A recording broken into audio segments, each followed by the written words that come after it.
And now, 6 News proudly presents Veterans Voices. Hello and welcome to our annual Veterans Voices special. I'm Sherry Jones, and for the next half hour, we're going to pay tribute to the men and women who have devoted their lives to serving our country. We'll show you the challenges they face and what's being done to tackle those challenges. But we're going to start with celebrating our veterans, including a couple of men who fought in World War II. They were in their 20s when the fighting took place, which means some of the survivors are turning 100 this year. And we'll start with a celebration with an Army and Air Force veteran who was granted his wish to rejoin the military after all these years. Ladies and gentlemen, please welcome our hero today. Come on out, Bob. 100 years old today, ladies and gentlemen. Robert Mooney, who was turning 100, and they asked him what he wanted for his birthday. And he said he wanted to serve in the military again. You're going to be in the military, but you got to have it all. This gentleman's in front of me here. He served his nation not once, but twice. But I'm going to give you something today that will allow you to open every door in Battle Creek, whether you believe it or not. We're going to give you a key to the city of Battle Creek. Let it be known by this certificate that Robert Francis Muni is hereby an honorary member in good standing of the Michigan National Guard. This is when you take the oath of office. As an honorary member of the Michigan National Guard, I, Robert Francis Muni, do solemnly swear or affirm that you will support and defend the Constitution of the United States of America. Congratulations. You are now a full-fledged member of the Air National Guard. Here they are, look here. Team 34, World War II, in honor of Bob. Thank you, Bob.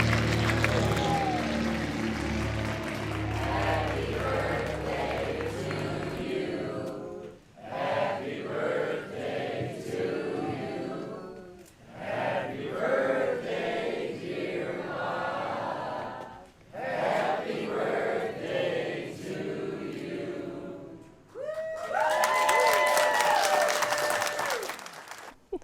What a great story.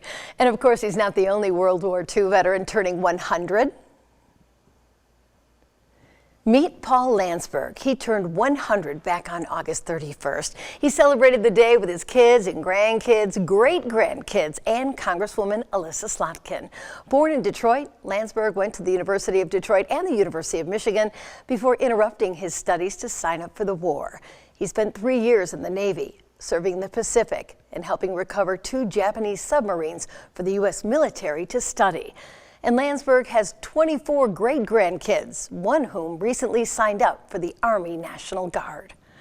While some veterans finish their service and live long lives, others aren't as lucky. So a couple of months ago, the Michigan National Guard held an event to honor service members who lost their lives since September 11th, 2001.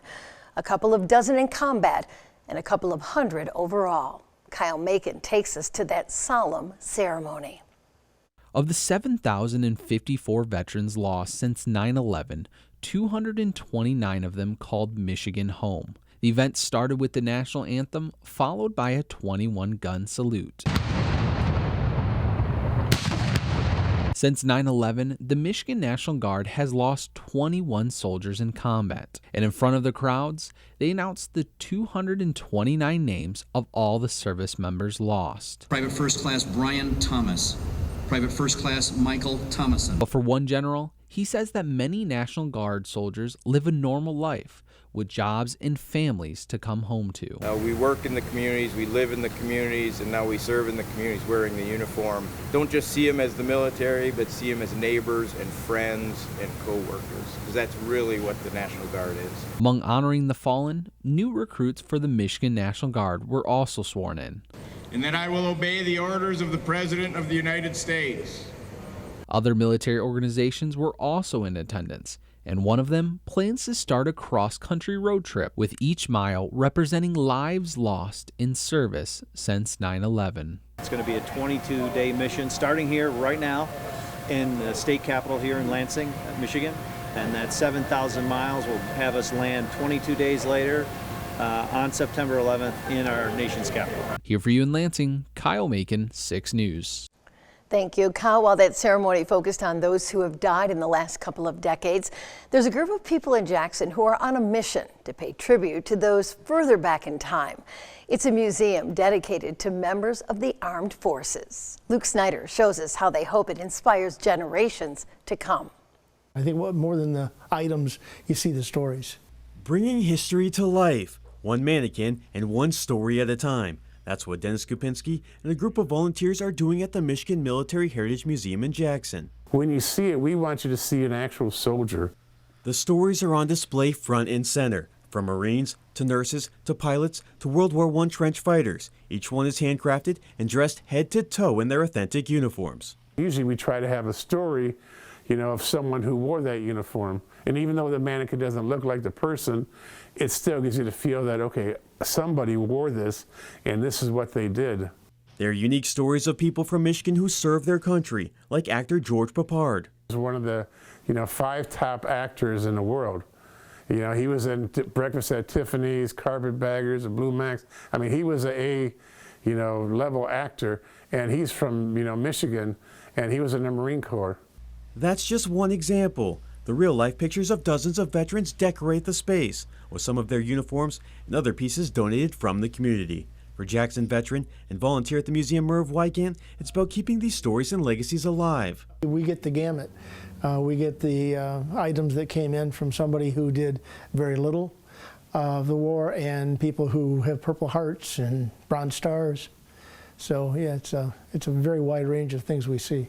Skupinski says he hopes when people come through, they walk away inspired and with a new appreciation for all who serve their country. For society, what they've done for the state. And so if you do wear the uniform for the armed services, we want you to be proud of it and know that there is a history behind it. Here for you in Jackson, Luke Snyder, 6 News. When we come back, we'll tackle a problem that's affected many members of the military and big changes on that front this year to make sure that they get the help they need. Veterans Voices will be right back.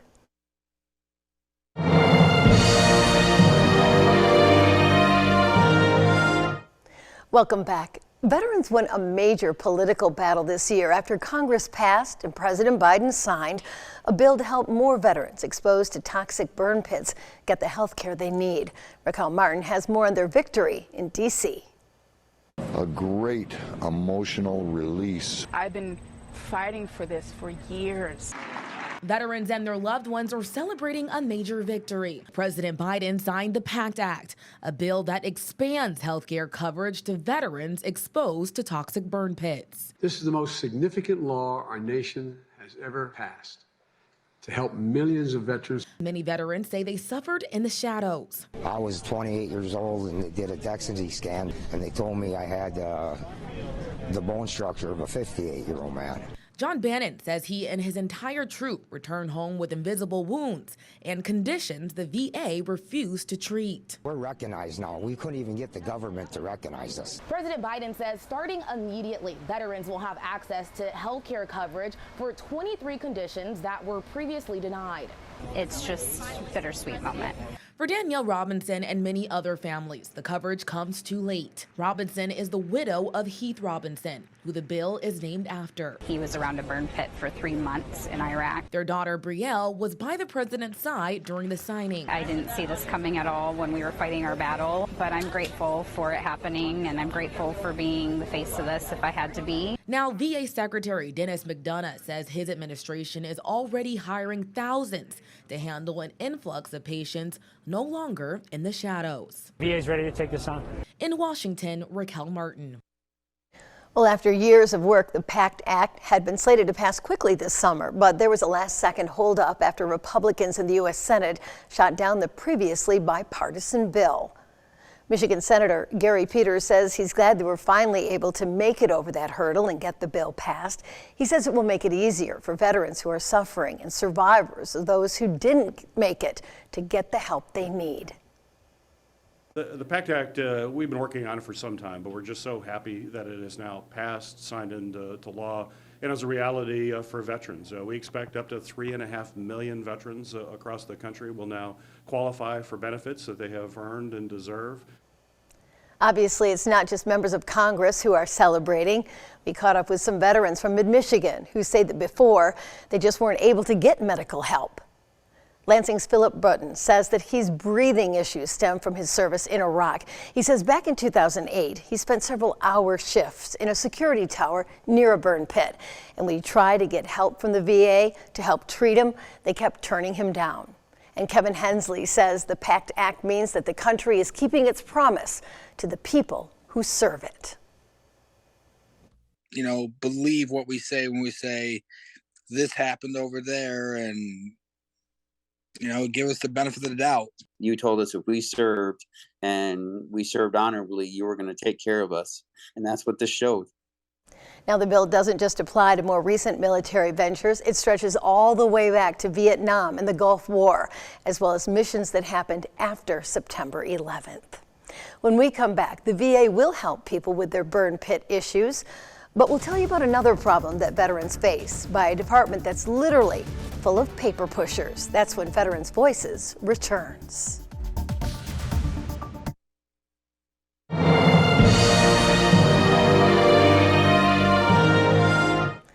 While most of America now functions digitally with laptops, smartphones, and tablets, millions of military records are still only on paper.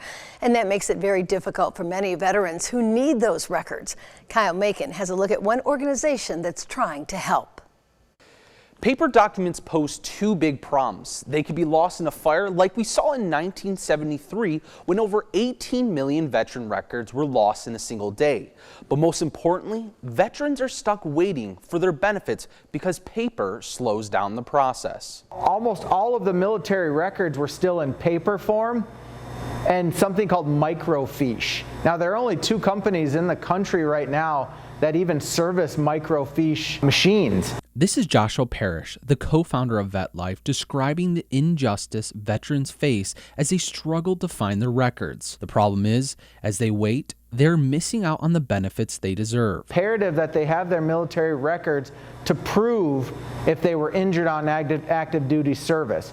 And without those records, their requests are going to be denied. And to make matters worse, the government program that helps veterans obtain their benefits and records is understaffed. We have 2 federal transition assistance advisors for 575,000 service members. We have 1 in the UP and 1 in the Lower Peninsula. This leaves thousands of veterans behind. With 5 clients a day, 5 days a week, 52 weeks a year, our TAA from the Lower Peninsula and the Upper Peninsula would work with less than 0.5% of the veteran population in the state of Michigan. Cyrus says to make sure no veterans are left behind, we need to digitalize the records. And VetLife says we can't stop there, as veterans need to be able to access their records on an app. They'll also be able to scroll down to their community resource page and say, okay, I'm in this county. They click on that county and automatically it tells you where your community resources are. Parrish says he will not stop until veterans know they are not alone in this transition to civilian life. So far, Parrish has got $2.5 million allocated for this project, but he says this is just the start. He estimates it could take up to $9 million to complete, but in return would save thousands of veteran lives. When we return, we'll take a look at another step that's being taken to care for people who spent their life in service. Stay tuned. Veterans Voices will be right back.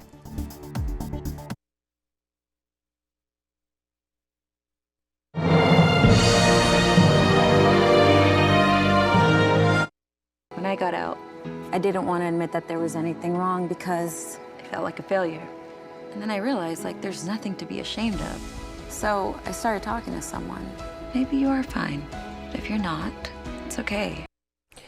You're watching a public service announcement. It's designed to help veterans struggling with injuries that are not visible to the naked eye, their mental health. So if you need help or you know someone who does, check out the address on your screen, va.gov/reach. Helping veterans is also front and center for a group in Jackson County. Luke Snyder shows us how a new space in Brooklyn is ready to meet veterans right where they are. Nestled off the side roads in Brooklyn sits this White House. If you just need to be someplace safe and welcoming, this home is always yours. Annie Callahan's dedicated her life to supporting veterans and their mental health. This home is a part of her latest mission. She's working to help turn this space into a one-stop resource for the people who serve this country and their families. For those people who don't really have enough in them right now to join a meeting or join a structured program, just come in. You want to sit inside and watch TV? That's okay by us. You want to go sit on the deck and have a bagel and coffee? Fine by us.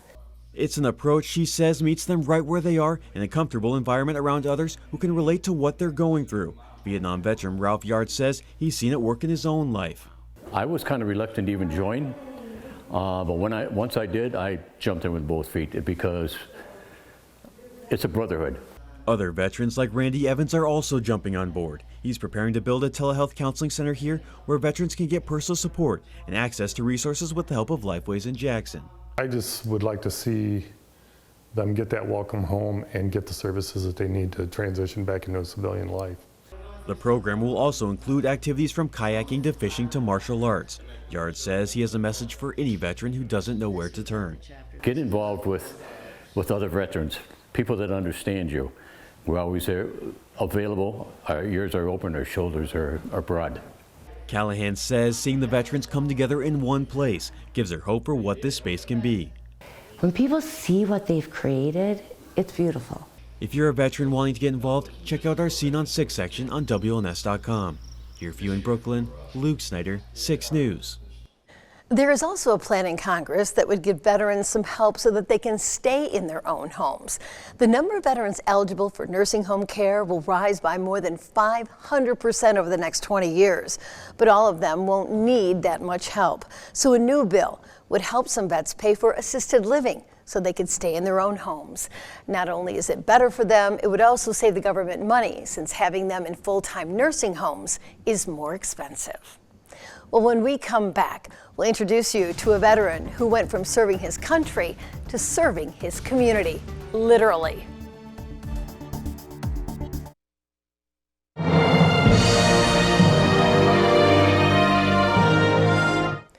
We're going to end our special tonight with a story about a veteran on a different kind of mission.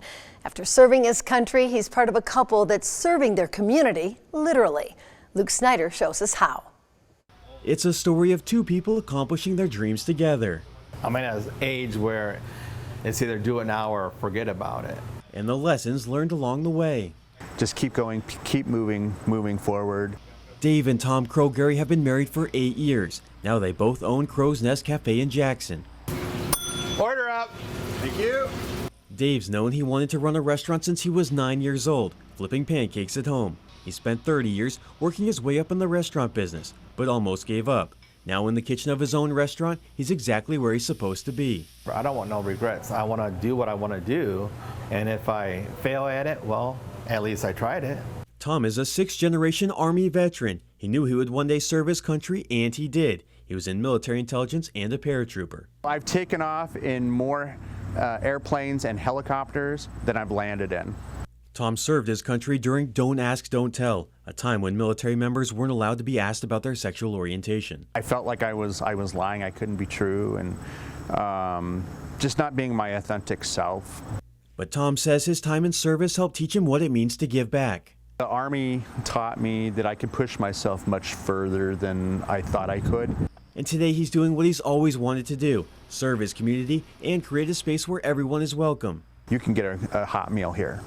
You can get a hot meal and a good conversation and feel welcomed. It's all about feeling welcomed. It's a mission they share together. The more different people are, the more colorful the world is. So why not? Why wouldn't you want a beautiful, colorful world? Tom has a message for his younger self and for anyone who feels like they don't fit in. If somebody tries to tell you that you're not worth your weight in gold, just smile at them. Just smile and say, yes, I am. The cafe is open from 6 a.m. to 3 p.m. and all veterans and first responders drink for free. Here for you in Jackson, Luke Snyder, 6 News.